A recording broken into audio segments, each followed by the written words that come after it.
A subdelegada do Goberno na Coruña, María Rivas, presidiu esta mañá en Boiro a Xunta Local de Seguridade. A última celebrada databa xa de 2019.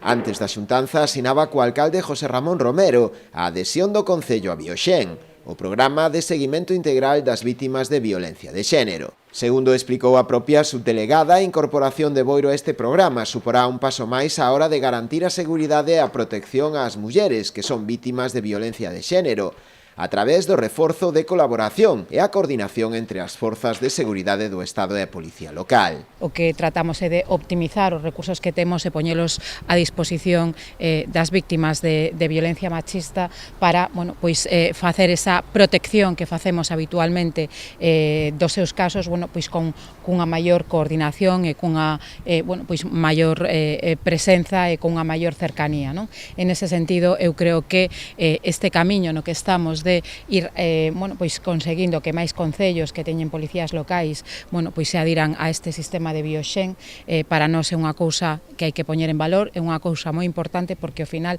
para nós o máis importante é que as mulleres víctimas de violencia machista sintan que estamos traballando con elas, para elas, e que a súa seguridade para nós é moi importante. E desta maneira, con esta colaboración entre a Policía Local e a Garda Civil conseguimos ese obxectivo, non? Que é darlles unha mellor protección e seguir traballando nesta loita que é a loita contra a violencia machista. Boiro convértese así no municipio número 22 da provincia da Coruña que se adire a este programa.